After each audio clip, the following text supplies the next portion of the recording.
Welcome to the Old Time Radio Westerns. I'm your host, Andrew Rhines, and let's get into this episode. This episode is going to be Frontier Town, originally aired in 1949, and the title is Valley of the Varmints. Frontier Town, the saga of the Roaring West.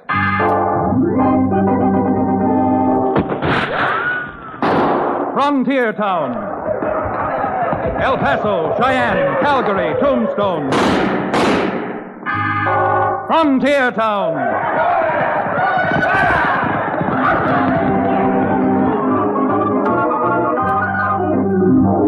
Here is the adventurous story of the early West, the tamed and the untamed, from the Pecos to Powder River, Dodge City to Poker Flat.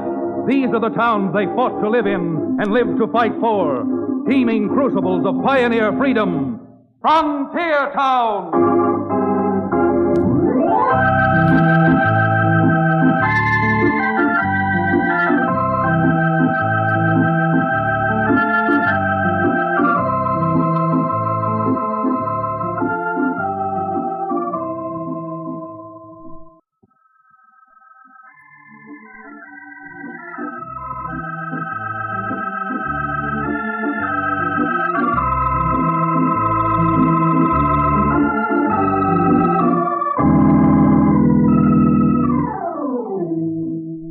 You know, when you're a Cowtown lawyer like Chad Remington, that's me, there are several things you gotta know, and the least of them is law.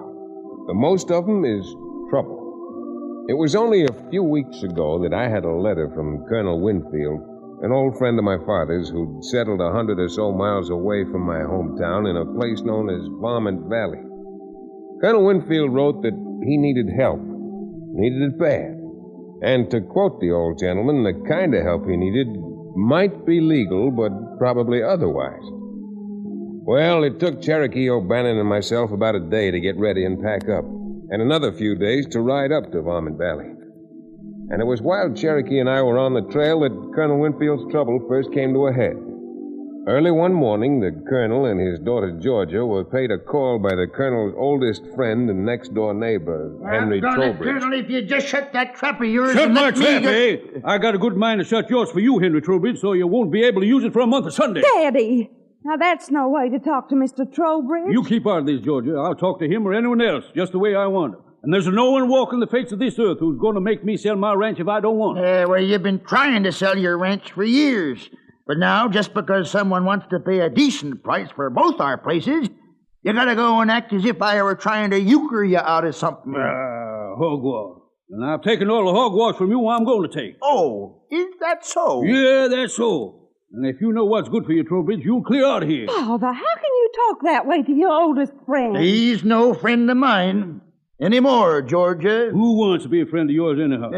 Trying to talk me into selling my ranch just because you want to sell yours. All right, I'm through talking, but I'll promise you one thing, you bull-headed old gopher. You're going to regret what you're doing. Regret it mighty soon. Daddy, I'm just... Well, all I can say is that I'm just thoroughly ashamed of you. It's too blessed bad. And so you don't get contaminated staying in the same room with me. Go out and find that shiftless foreman of ours and tell him I want to see him. Ruth? What do you want to see Ruth for? Because I want Ruth to start rounding up the cattle.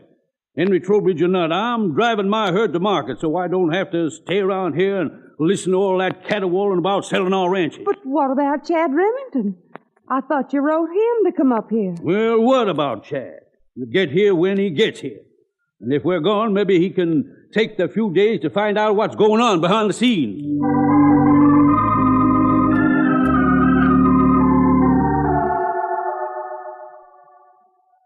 Well, fortunately, Cherokee and I got to the colonel's place before he had a chance to trail his herd to market. And between the colonel, Georgia, and Root, the ranch foreman, we finally dragged out the story of what had been going on. That's about all I can tell you, Chad. This cattle broker, Big John Biggers, claims he represents some packing house that wants to buy both Henry Trowbridge's ranch and mine. And I know blame well the price they're offering for my ranch alone. It's so gall-blamed high, it just can't be honest. Pardon my intrusion, Colonel Winfield, but haven't you heard the old expression about not looking a gift horse to teeth? especially if the teeth are solid gold. There's another old expression you ought to learn, Cherokee. One about all is not gold that glistens. Chad, the awful thing about this whole business is the fact that it's breaking up a 40-year friendship between Mr. Trowbridge and my father. Yeah, I can imagine. Since Trowbridge is insisting that he wants to sell. Well, why doesn't this packing house buy Trowbridge's place and let it go with that? For the life of me, I don't understand. Big John just keeps saying it's both places or none. Isn't that so, Ruth? Well, I saw Mr. Bigger in town last night and tried to argue with him for all the good it did. But it's just like the boss said, Mr. Remington. Either they sell both ranches together as one piece, or there ain't no deal. How do you feel about this thing, Root? Do you think the Colonel ought to sell? At that price, you ought to jump at it. Why, if it was me, they was... Someone at the front door, Georgia. Go let him in. Oh, don't bother, Miss Georgia. I'll let him in. Oh, hello, Mr. Trowbridge. Howdy, Root. Is it all right if I come in? It's Mr. Trowbridge, Dad. Come on in, Mr. Trowbridge, and meet Chad Remington and Mr. O'Bannon. How do you do? How do you do? Oh, Glad yes, to know you. Colonel, I just couldn't eat my supper after what happened this morning without, coming over and apologizing for losing my temper. Well, that's a mighty nice thing for you to do, Mr. Trowbridge. The Colonel and Georgia were just telling us about the little set-to you had this morning. Well, Colonel, we've been old friends too long to be old fools now. Put her there. If there's any apologizing to do, I'm going to do it. Now, don't go starting another fight about who's going to apologize to whom. Come on, Mr. Trowbridge. Pull up a chair and sit down. You see, the Colonel asked me up here, thinking perhaps I could help untangle this little mystery. And since both ranches are involved, well, I'm mighty glad you dropped in at the time you did. Thanks.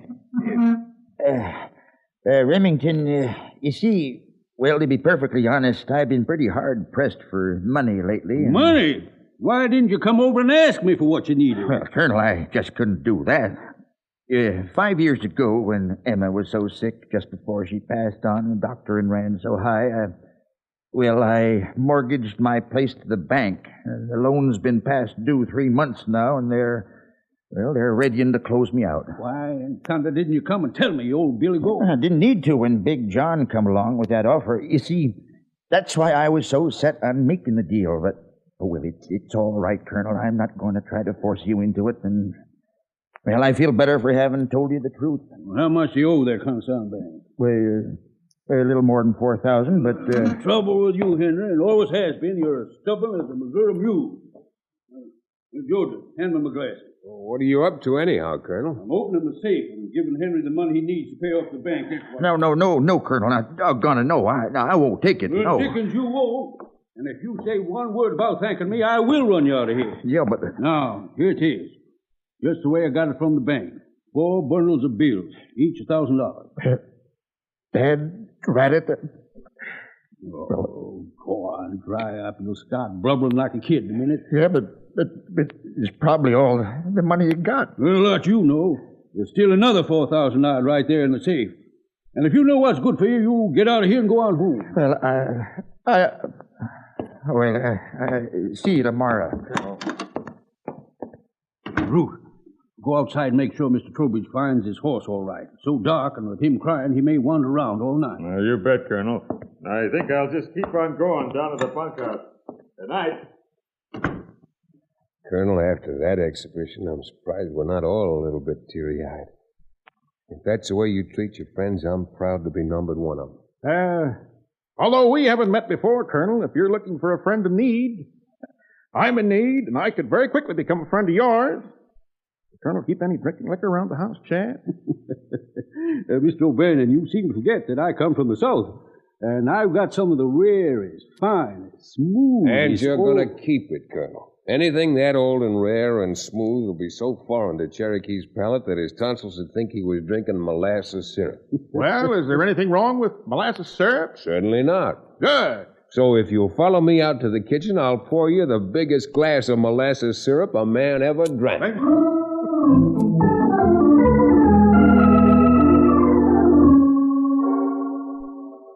Well, while I coerced the O'Bannon into retiring with only the nightcap you tie around your head, We found out later that Colonel Winfield's foreman, Root, hadn't gone to bed. In fact, he hit his horse and streaked for Big John Bigger's office in town. So that's where I come in, John. Ears over elbows. But Trowbridge having enough money now to pay off the bank, even he's not going to want to sell out to us. He hasn't paid off the bank yet, has he? Well, no. You and I are going to be waiting for Mr. Trowbridge on the trail that leads from his place to the bank tomorrow morning. If you mean gun him down, that's risky business. This whole thing is risky business. We got to get both those ranches, or we ain't got no deal with that mining company. I still don't see why that mining company just don't buy one of the ranches. Because when they started to check on that vein of silver you stumbled on up at the back end of Winfield's place, they found that half of it was over on Trowbridge's spread. Yeah, I suppose they know what they're doing.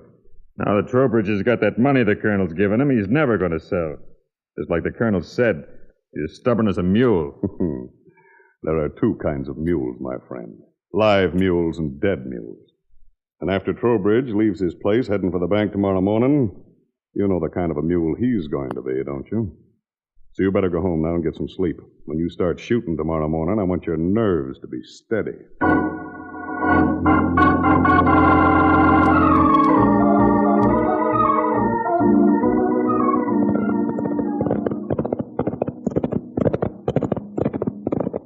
For the life of me, I don't understand why you get up at this ungodly hour in the morning to ride into town. If I've told you once, I've told you 10 times. I want to get in and have a little talk with that big-hearted cattle broker, Big John Biggers. Try to find out what packing house is local enough to offer twice it. Oh. Billy Blue Blazes, no matter where we go, bullets fly thicker than mosquitoes over a swamp. Come on, Cherokee, knock on that horse. Those shots came from just ahead of us. Thunder and lightning, Chad. That's Colonel Winfield's foreman, Root. I wonder what in blazes he's up to. Oh, rein up. Oh, boy. Easy. What the? Oh, it's you, Remington. Merciful Providence, Chad. It's Henry Trowbridge. Shot 4 times through the back. Poor old cuss. Root, how come you got here so quick? Why, Now, look here, Remington. Are you aiming to accuse me of anything? Where's Trowbridge's money belt? How in blazes should I know? I can see where it was ripped off his trousers. And since you got here as fast as you did, you ought to know something about it. What are you doing now? Calling me a thief? If I had a mind to call you anything, thief might be just a small part of it. Yeah, well...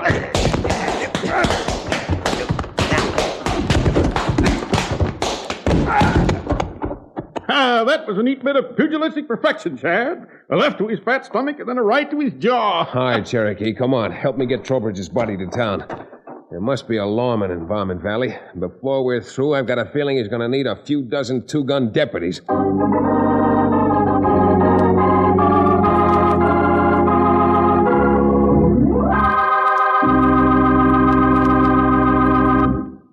We'll return to the second act of Valley of the Varmints, our exciting frontier town adventure, in just a few moments.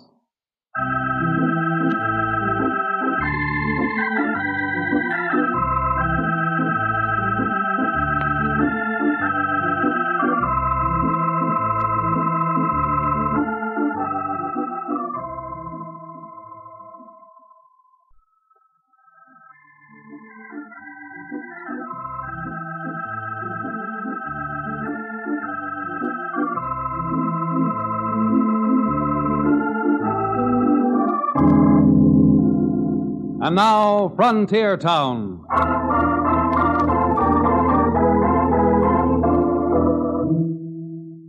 Well, I guess we all find it out sooner or later. After a thing is over and everything's explained, it seems quite simple how all the little jigsaw pieces fit together to make the picture. But with poor Henry Trowbridge dead, the $4,000 gone, and the bank about to take over his ranch, Cherokee and I, along with the colonel and his daughter, faced what seemed to be an insuperable problem. There appeared to be no answer whatsoever to supply a reason why some unnamed packing house should want both ranches so badly they'd pay a fantastic price. Our visit to the cattle broker, Big John, having been interrupted by the finding of Trowbridge's body, I asked the colonel's foreman, Root, to ride into town and see if Big John wouldn't come out to call on us. And he did, and the conversation was most enlightening. You can talk all you want, Bigger, but I'm not changing my mind. My ranch is not for sale. Oh, but surely, Colonel, there must be some price we could agree on that you'd take for your layout. Oh, I don't mean to butt in, Digger, but just how high can you go? Well, I don't know for sure, Remington. But I might be able to induce my clients to raise their bid, another few $1,000s. And maybe another few $1,000s on top of that, huh? Yes, it's possible. It's possible. In other words, your so-called clients want this property at any price. So-called clients, eh? Just what are you hinting at? All right, Bigger, here it is. No people in their right minds are offering a ridiculously high price for a couple of ranches like these two just to supposedly raise cattle for a packing house. In other words, you're just calling me a liar. I don't need you to put words in my mouth, but since the shoe seems to fit you, let's let it go at that. Chad, look out! Thanks, Cherokee, but I saw him go for his gun. He wants to clear leather, it's all right with me. Well, Big John, figure you're big enough to try it? Remington, I'd give you a chance at that. But right now, it just don't happen to be convenient. You mean your insurance policy isn't paid out? Colonel, that offer I made you was good for 6 more hours. You change your mind, if you've got a mind, you know where you can find me. In my office. I'll be there until 6 o'clock tonight. Well, you certainly made him back down. Sure did my heart good, Chad, to see him get his comeuppance. That still doesn't explain just why anybody wants to pay the price he offered you for the ranch. It convinced me of one thing, Cherokee. They don't want this place just to raise cattle. Now, tell me something, Colonel. Are there any mines or ore deposits anyplace around here? Say, you don't think they found gold up on the ridge at the back end of my place, do you? Well, I haven't the slightest idea. All I was doing was asking. You know, you just gave me an idea, Chad. And doggone if I don't think it's worth checking up on. Daddy, where are you going? And never mind about me, Georgia. You stay here and keep our business company. Chad Remington isn't the only galoot around these parts who can smoke out trouble.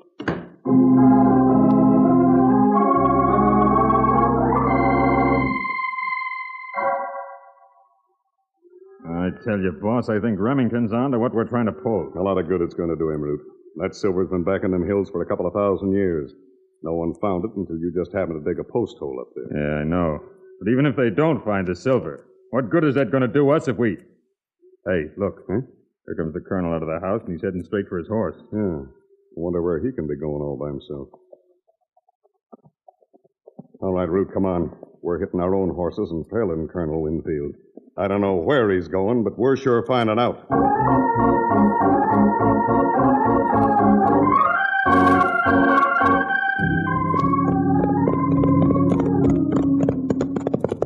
All right, Raina. Whoa. You see where Winfield's going? Yeah, he's heading right for the ridge where we tipped out the rock, and you can see the silver ore. Yeah. If he ever spots it, our deal's done for. Get that rifle of yours out of the saddle booth. Sure, but... Wait till the colonel gets right on the top of the ridge, then we'll cut loose.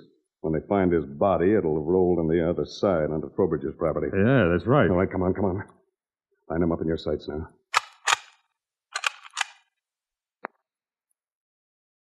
All right now. Let him have it.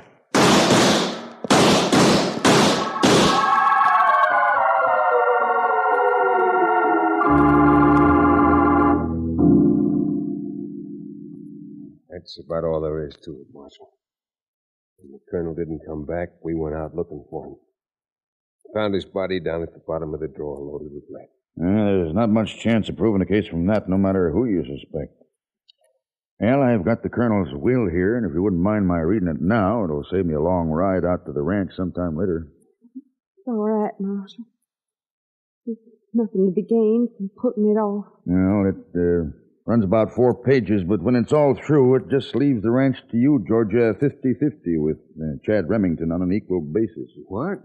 Half of it to me? Well, can't accept that, Georgia. I'm afraid you'll have to, Chad. Father was afraid something like this would happen. He left you half the ranch to make sure you'd look out for me. He paid for the trouble. Well, I think I may accept it, for the time being. If you don't mind, Georgia, let's be heading back for the ranch. I'm mighty curious to see how Root feels when he hears he's got me for his new boss.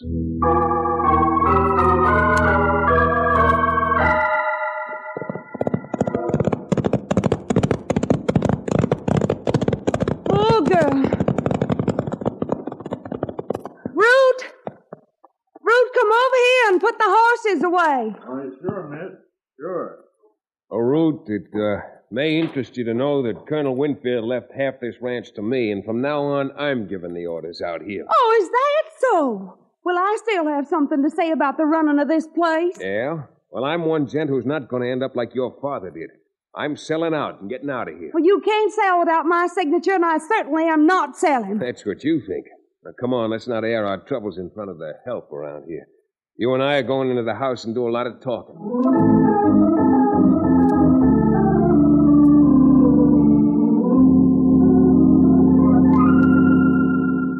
All right, I'm through wasting my breath on you. You keep the ranch since you want it so bad. I certainly shall. But I'm taking what money's left in the safe and clearing out of here. Why, you're no better than a low-down, crooked... That's enough. Now go on. Get that safe open while you're still able. Chad Remington, you're nothing but a thief. That's what you are. A common, ordinary thief. There. Take the money. Take it and get out. Just a minute, Remington. Ruth. You're not leaving here yet. He threw down on me and made me open the safe. Yeah, I saw the whole thing from outside the window. All right, Remington. I'll take that cash. Hand it over. Sure, I'll be glad to. If you know what's good for you, young lady, you won't try to follow me.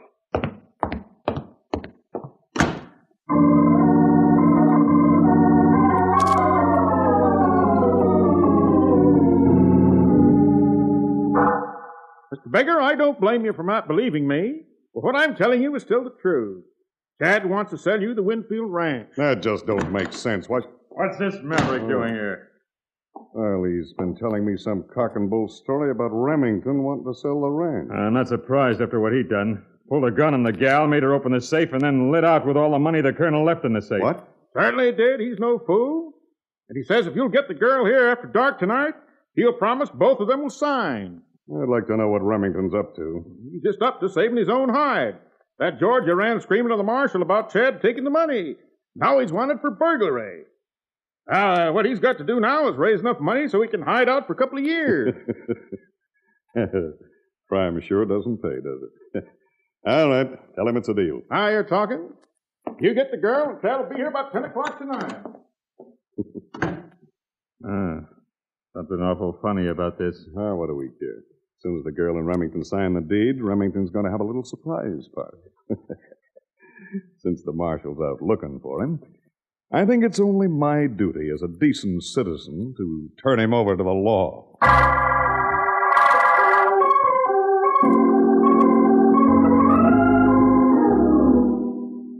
Everything worked out just fine. I got to Bigger's office at 10 o'clock, and 5 minutes later, Georgia reluctantly signed the deed.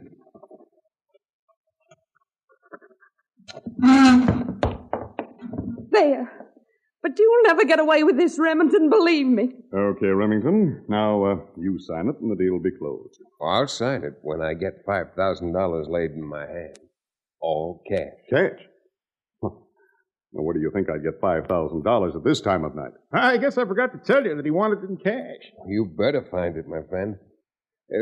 What's in that cash box of yours there on the desk? Oh, yeah. I forgot about that. Well, I think I might have most of it in cash.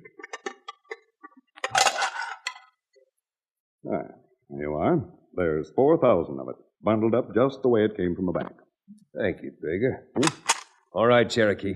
Take this package of bills and compare the serial numbers with the money we took out of the colonel's safe today. Yes, indeed. Yes, indeed. What the devil are you up to? Plenty. If the serial numbers on these bills are in sequence with those that were left in the colonel's safe, then this must be the money that was stolen from Henry Trowbridge's body. And we know who and why it was taken. Chad, you were right. These numbers are all in sequence. Cherokee, don't let Ruth get away.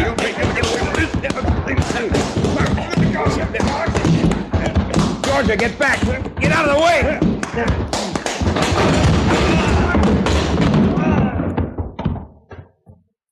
Well, now that we've got the proof that they killed Henry Trowbridge, I don't think we'll have too much trouble finding out what made those ranchers valuable enough to risk a double murder charge.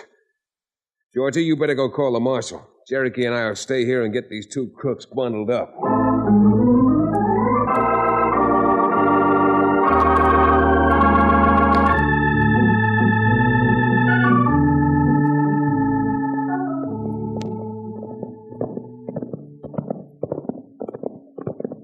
Don't mind telling you, Chad, that you certainly had me mystified for a while. You and Georgie put on that argument. It certainly sounded like the real thing. Now, that's one of the nice things about those Southern girls. When they put on an act, they put everything they've got into it. Always have admired a Southern beauty. Trouble is, none of them ever admired me.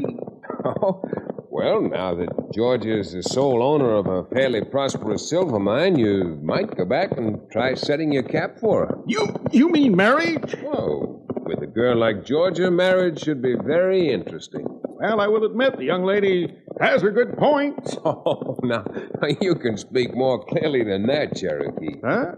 What do you mean? Well, now, knowing that the Winfields come from your favorite state, Kentucky, what you really meant to say was that you were interested in the young lady because she has her good pints. Yeah, she certainly has her good pints. And now with that silver mine she's got plenty of quartz, too.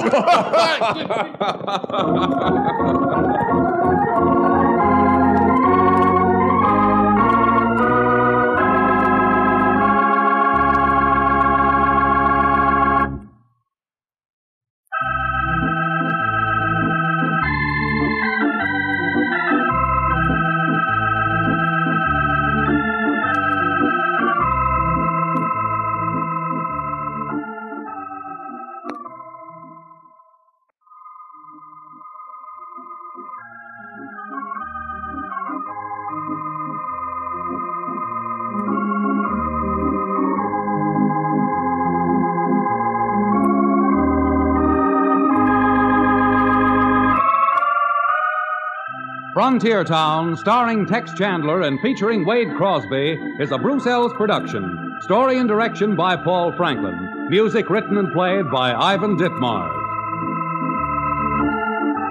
Be sure to be with us again same time next week for another fine action-adventure story with your favorite young Western star, Tex Chandler. And now this is Bill Foreman to tell you that Frontier Town comes to you from Hollywood.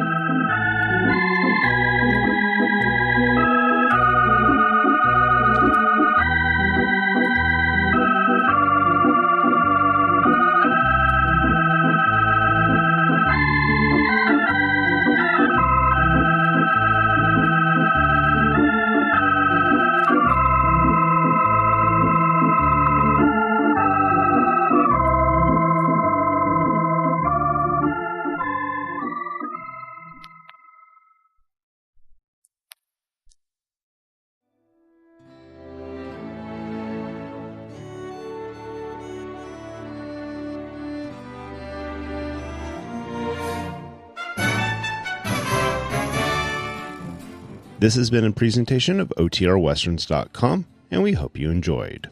Please take some time to like and rate our shows in your favorite podcast application. Follow us on Facebook by going to OTRWesterns.com/Facebook. Subscribe to our YouTube channel by going to OTRWesterns.com/YouTube. And send us an email, podcast@OTRWesterns.com. You can call and leave us a voicemail, 707-986-8739. This episode is copyright under the Attribution Non-Commercial Share-alike copyright. For more information, go to OTRWesterns.com/copyright. Have a great day, and thanks for listening.